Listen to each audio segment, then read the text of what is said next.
Lamar. Lane Edmonds has a question. She said, All right. lead conversions. Would you say funnels yield the best results for business owners with limited budgets and or skills? I would say probably no. If somebody new came and asked me, hey, like if I have limited budget, is a funnel the best thing that's going to convert for me? I'd probably say no. Because for one, if you have a funnel, you got to get traffic to the funnel, right? So there are organic ways you can do it. But I'm assuming I don't have money, I don't have a list, so I'm just starting out.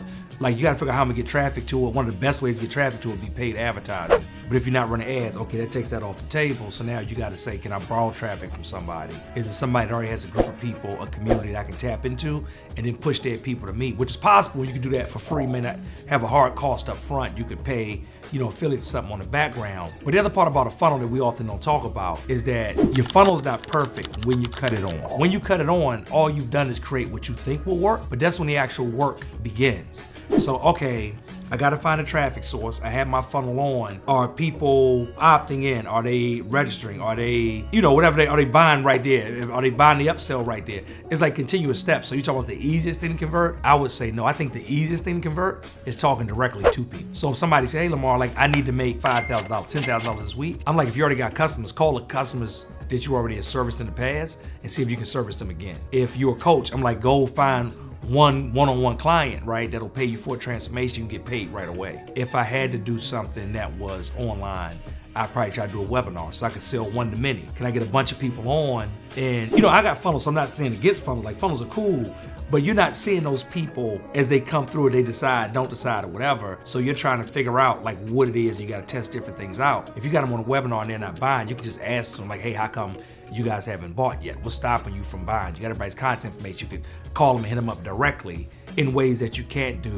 through, hey, if somebody just came to my phone and didn't buy, I might be able to retarget, but I might not have their phone number and email when they actually opted in right there for me to contact, reach out, and then see what happens. So I would say a funnel is not the easiest way, right? It is a way, but it's not the easiest way. Question 2. This is from Kia Stevens. She says, I have a 3-day, 2-night retreat full price for $1,450, and she has a 2-month payment plan for $735 and a 4-month payment plan for $375. She said, I offered a 48-hour sale of $300 off full and plans, and she said, I announced the retreat last month, sold 1 full price ticket, and I was going to try affiliates, and I have a $100 discount for members off my membership. I would like to sell 5, she said, but max 10.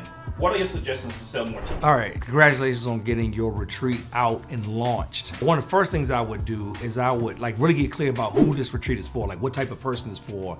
And then again, I'll try to figure out like, all right, where do those people congregate? Like who has a group of those people? If it's for professional women that are in the C-suite looking to get away and recharge away from their kids, family, spouse, loved ones, like where are those women at? And then how can I get in front of those women where they're at? And a bunch of them all at one time, because I'm only trying to get 5 of them, right? So that's what I would kind of look at, like who's the person, where those people at, and how can you get in front of? Also, what I would ask is, and I don't know the details of the actual retreat, but I would make sure your pricing is profitable, right? Because a lot of times I see people do events and the price is not actually profitable. So you do all that work, but at the end of the day, are you actually making money? And with a 2-day, 3-night, or was it 3-day, 4-night, like whichever one it was, I just want to make sure that hey, those people come together, like there's not a lot of money that they're spending. So make sure you got your profit built in so that once it's done, you haven't just gone on the trip and worked the entire time, but that you also had some profit, had some fun, but had some profit as well, because the profit is even more important when you get to the actual end of that. So who got your people? Go find those people, make it happen. I'd be concerned about your advertising because it don't sound like there's a lot of profit or margins in there, right? It could be depending on where the trip is. But if you have the ability, you may want to advertise. Again, just get in front of people. That's the main thing. How can you get in front of folks? My last thing I would say around travel. One of the things is we've done a lot of trips and retreats and stuff over the years ourselves across multiple brands, is that instead of always looking to say, how can I discount down the trip? One of the best things we've done in work is not discounting the trip, but discounting the deposit. So can you have a deposit for them? Can you do a special where it's like $100 save your spot, $200 save your spot, something like that, then move into a payment plan after that. So a lot of times that we find people, if we could just get them to put a deposit down, instead of committing to the whole thing, just commit to the deposit, and then we can work them from a payment plan from there, then they were, willing and able to make the next step. All right, well, this is a third question. This is from Evelyn Hay Primus. She says, when trying to level up my business, business. What should I start with? Running ads, lead magnets, better website, or more social media posts? All right, Evelyn. What's up, Evelyn? I want to say all the things. If you really want to level up, you need to